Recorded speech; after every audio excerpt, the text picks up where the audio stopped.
back. If it gets to 90 degrees, that's 1 point. Do it with the other finger.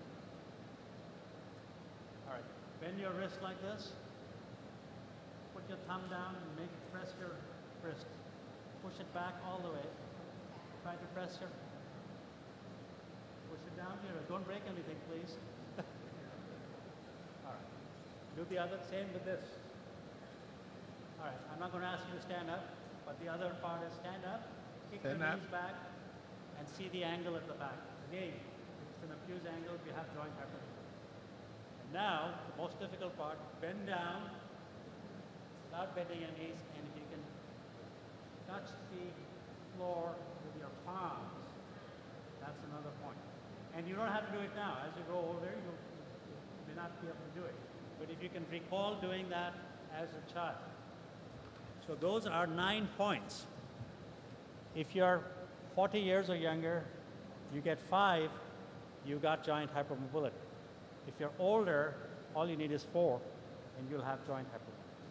So it's very common. 5% of the population has it. Nothing ever happens to them. But in our patient population, at least the ones that I showed you, 50%. So, thank you very much. Thank you. Wonderful lecture. Please. ¿Pueden pasar los ponentes para la mesa redonda, por favor?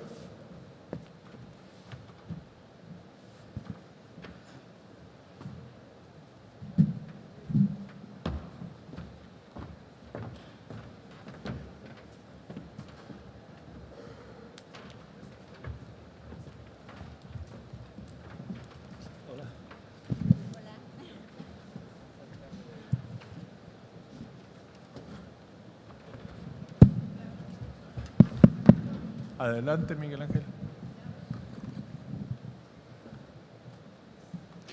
Muchísimas gracias por las excelentes ponencias de todos. And Jay, always very disruptive and provocative. One question, have you found any trigger factor for this autoimmunity in these patients?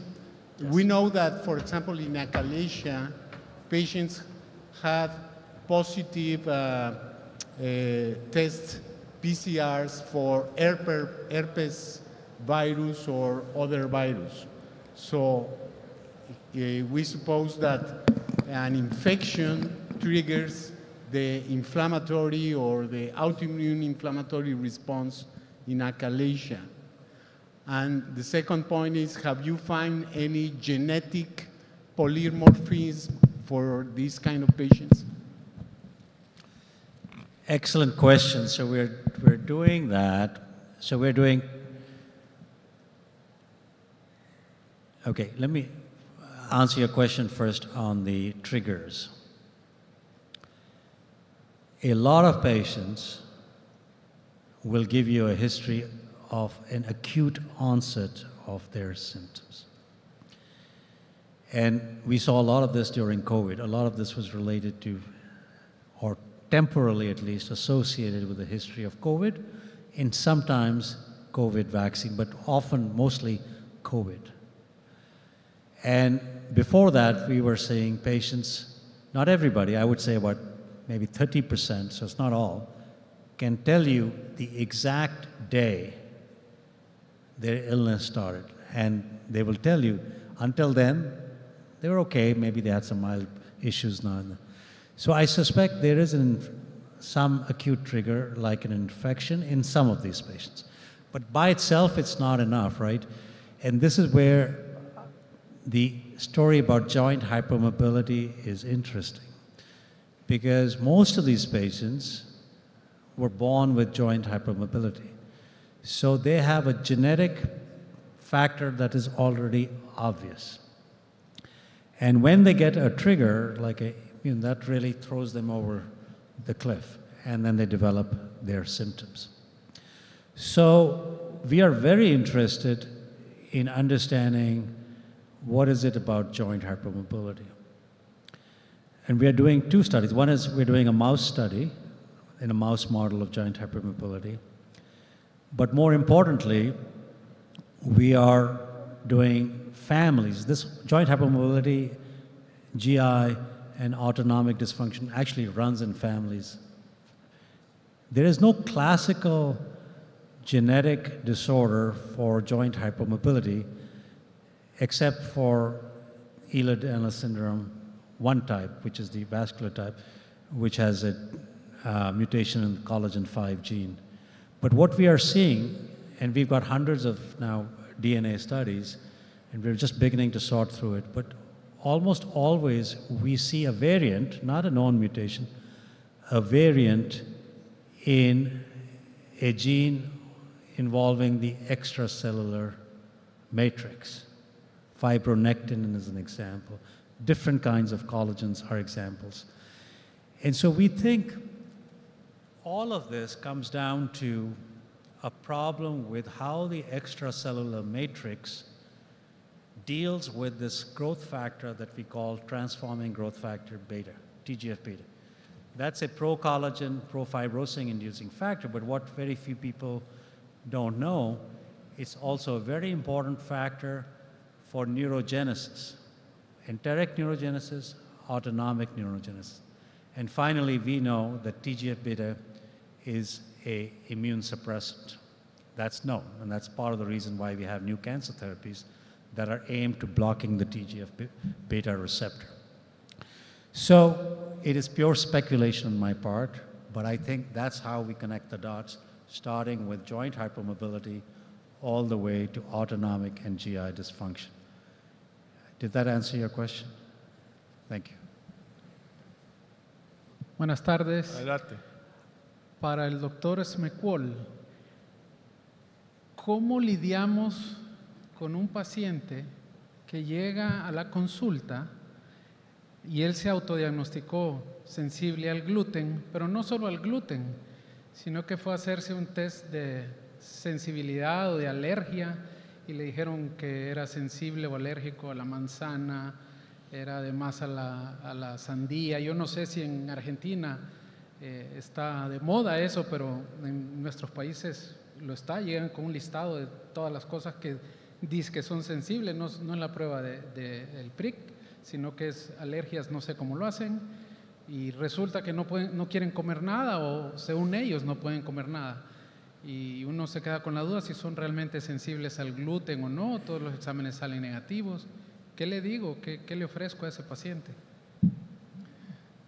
Sí, es una pregunta de la práctica diaria, porque en verdad lo que usted está mencionando son dos situaciones que están sucediendo aquí en México, en Argentina y en muchas otras partes. Por un lado está quitarse el gluten. Por un lado mencioné, hay una moda de no comer gluten, de ver al gluten como algo nocivo, y mucha gente, muchos pacientes ya llegan con una dieta absolutamente apta a celíaco, ¿sí? Voy a referirme un poquito más a eso porque quisiera, en lo personal, desestimar todo lo que tiene que ver con todos estos test en el cual los pacientes vienen con decenas, si no centenares de circunstancias. En lo que yo conozco no hay ninguna validez de ninguno de estos test. Entiendo que se trata nuevamente de algo que tiene más que ver con lo comercial que con lo académico. Pero no solamente ocurre aquí, yo creo que uno tiene pacientes que no solamente provienen de ámbitos como países como Argentina, otros países en vías de desarrollo que le decimos, sino pacientes que provienen de Australia o pacientes que tenemos de Estados Unidos y que vienen con todos estos test que salen cientos de dólares, que son decenas de consultas nuestras. Pero yo saldría un poquitito de ese tema. Yo creo que uno de los grandes desafíos que tenemos, especialmente los que trabajamos con la enfermedad celíaca, es cómo hacer el diagnóstico en pacientes que están consumiendo una dieta sin gluten. Obviamente todo comienza con una anamnesis correcta, particularmente sobre si se trata de alguien con factores de riesgo para ser celíaco o no, familiar de celíaco, que tenga alguna enfermedad autoinmune asociada, diabetes tipo 1, etcétera, etcétera. Probablemente mencioné antes la genética, uno de los primeros pasos que tenemos en pacientes que creen que son celíacos y vienen haciendo una dieta libre de gluten es la genética. Y obviamente en este caso una genética positiva no nos sirve de nada, sino tener la genética negativa es la que nos sirve. En estos pacientes tenemos que repetir la serología porque muchas veces, si bien están teóricamente haciendo una dieta sin gluten, es posible que estén transgrediendo, y si son efectivamente celíacos y el laboratorio es de precisión, podemos tener alguna respuesta.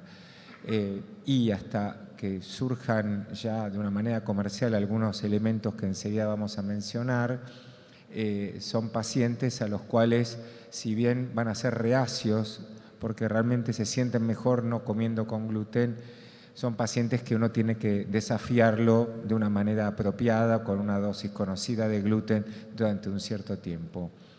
En estos pacientes, sí, de hecho, hay algunos desarrollos tecnológicos que casualmente cabe mencionar que el próximo miércoles y jueves, ahí compitiendo casi con vuestro excelente congreso, estamos haciendo un simposio latinoamericano de enfermedad celíaca y vienen dos de los celiacólogos más reconocidos a defender un poquitito qué hacer con estos pacientes. Está Knut Lundin con los tetrámeros, o sea, básicamente hay desarrollos para identificar en estos pacientes que realmente son celíacos, y está Bob Anderson, que trató de hacer la vacuna y que por el momento no anduvo, y que tiene elementos de autoinmunidad que pueden hacer mejorar esta situación. Yo, en resumidas, lo que hay que hacer es pensar, sentarse,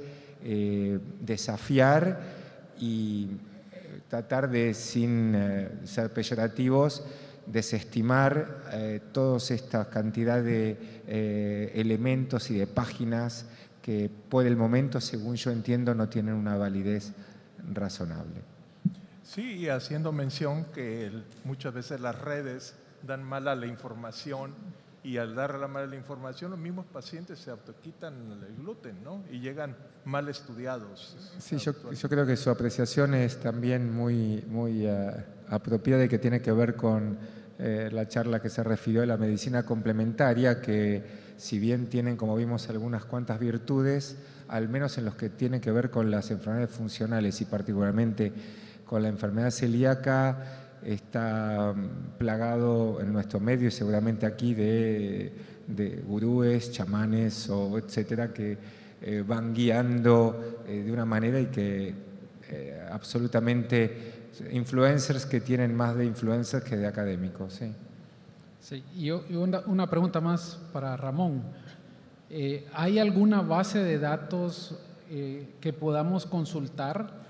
Por ejemplo, cuando nos llegan estos pacientes que no quieren tomar químicos y que quieren solo medicina natural, y que te llegan con algo que tiene 10,000 cosas, no sabes qué es, toma cúrcuma para desinflamar y toma no sé qué para la inmunidad y toma aquí. ¿Hay alguna base de datos en la que nosotros podamos consultar como para decirle al paciente, mire, esto es lo que tiene evidencia, esto es lo que no tiene evidencia? No, Jorge, que yo conozca, no. Hay un trabajo importante que se está haciendo, como les explicaba, en la cuestión de interacciones, pero estamos en pañales en ese sentido. No creo que tengamos esa información aún. Sí, hay una página que, bueno, hasta hace como 2 semanas o 3 semanas que la había yo visto, era libre, pero ahora ya hay que pagar una suscripción, que se llama examin.com, y ahí o sea, son médicos o es gente de la salud que trata de poner toda la evidencia que hay sobre una gran serie de cúrcuma y jengibre y muchísimas cosas que se consumen. parece bastante adecuada. Lo malo es que ahora hay que pagar la suscripción, pero es bastante buena. Una pregunta Aurelio, para Ramón y una adelante, para el Aurelio. doctor Patricia. Para Ramón, con muy bonita presentación, y con la revisión que has hecho, ¿tú qué dirías que ya deberíamos de estar usando en la práctica aún nosotros los médicos de este tipo de medicina para esos pacientes que, como bien señalaba el doctor Suazo, no quieren usar fármacos o preferirían usar otras cosas? Para el doctor Parrilla, once I find this kind of patients, what should I do with them? What should I give them? So once you have found autoimmune markers, what should you do with it? Remember my response from this morning? My job is to ask the questions, not give you the answers. But I will try. It's very difficult when you are trying to do something that is not generally accepted, and when you're trying to do something that may actually not be the right thing. So I don't know whether it's the right thing yet. We have taken the first step, but we had to try the immunomodulation for us to have some confidence that we were proceeding in the right direction. We're not there yet. I cannot recommend to anybody that they should start treating the patient with immune modulation today. However, if you are going to be doing research, it is a good hypothesis to try and study under the proper IRB approvals.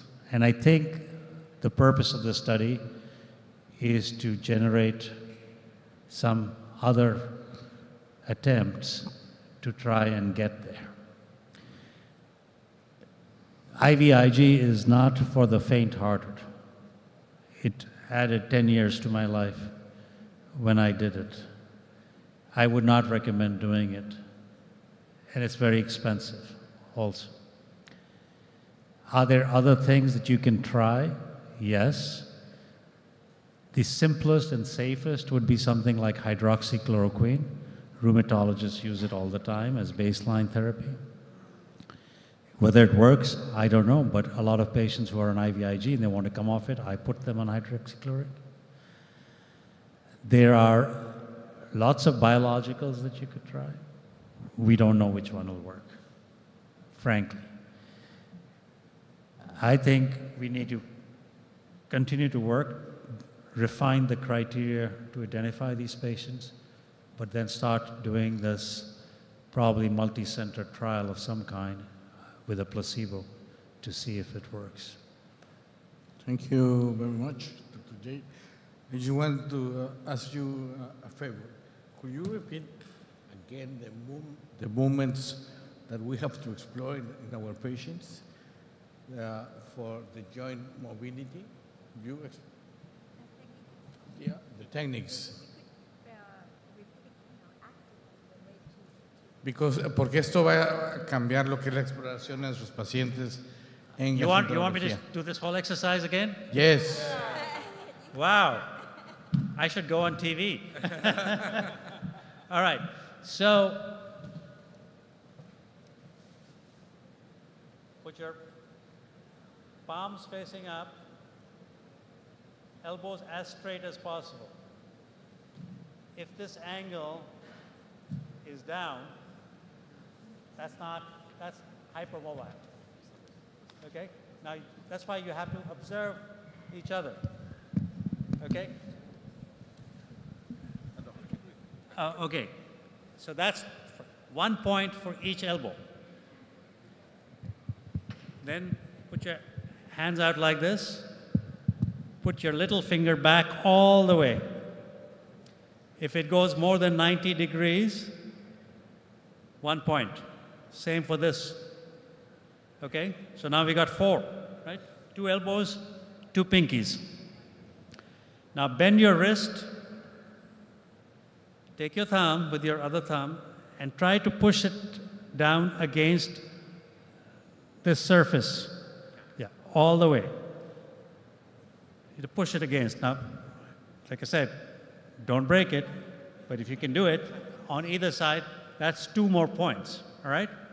Now you stand straight, push your knees back all the way. You have to lift up your trousers, so I won't ask you to do that here. And somebody has to look at you from the side, and again, the same like the elbow. If that angle is not, 180 or less, then you have, it's about a 10, actually the way to do it is with what we call a goniometer, and I have one, but I'm just telling you it's not that difficult to do. So that's 2 points. And then the last one is bend over, touch the floor with the palms of your hand. Now that's the Baden scale. You can do that in physical exam. You can also give them a 5-point questionnaire, very simple questionnaire. It asks questions about their childhood, like, could you do amusing things with your joints? Or could you do things with your joints to amuse your friends, as an example? It's 1 point. If you got 2 of those 5 questions right, you have joint hypermobility. Okay, thank you very much. Ya tienen tarea para cuando salgan de aquí. ¿Se puede una última pregunta? Damos por terminada la mesa redonda. Sí, una última pregunta, ya no. Y pasará el doctor Miguel Ángel Valdovinos a hacer la clausura. Una última pregunta, ya no se puede. Bueno, es para el doctor Carmona. En la más reciente episodio de Ecos Internacionales, los profesores presentaron ya trabajos efectivamente que traen herbolaria y otros tipos de alternativas médicas como parte ya como estudios científicos, bien como tú lo presentaste, ya bien realizados. Y en tu opinión muy personal, ¿tú crees que la Asociación de Gastroenterología como líder, porque hemos escuchado, por ejemplo, que tal uso de tal cosa tiene el aval de la Asociación Mexicana de Pediatría o de otras sociedades? Si nosotros poco a poco nos vamos compenetrando, o ya debiéramos de tomar un papel fundamental para tratar de regular este tipo de, pues de medicinas, ¿no? Decir, la Asociación Mexicana de Gastroenterología avala tal o cual producto, porque sí sabemos que hay productos, dijéramos, milagro, que así como entran les quitan la promoción y al mes ya vuelven a estar otra vez. Pero habrá productos que efectivamente, como tú dices, en la parte de lo bueno, que sí sean útiles y que la asociación debiera de ser el líder y debiéramos de entonces asimismo darles nuestro aval y a su vez pues promoverlos. No sé tú qué opines, Ramón, sobre este tema, tú que pues estás más compenetrado de este tipo de tema. No, yo creo que, como les mostré, cuando una medida, una intervención ya demostró su utilidad, se sabe cómo funciona, se integra naturalmente a nuestra medicina convencional. Creo que esa es nuestra labor, no es dar aval, más bien nuestra labor es estar atentos, actualizados e ir integrando poco a poco lo que tiene verdaderamente evidencia y de que funciona y nos puede ayudar en determinados escenarios clínicos. Yo creo que hasta ahí tenemos que llegar, estar muy atentos, lejos de eso de avalar, no creo. Tenemos que estar atentos y ver que sí funciona e integrarlo poco a poco. Adelante, Miguel. Muchísimas gracias a nuestros profesores, gracias a todos ustedes por estar hasta estas horas del día. Hemos tenido 2 días de ciencia y convivencia, tenemos conocimientos nuevos, disruptivos, muy provocativos, y creo que ese fue el objetivo de todos mis compañeros que organizamos este curso para ustedes, de tal forma que espero que se hayan cumplido sus expectativas, que apliquen los nuevos conocimientos para la atención de sus pacientes. Agradecer a la asociación la oportunidad de organizar este curso precongreso y les deseo un excelente y productivo congreso los próximos días. Muchísimas gracias a todos.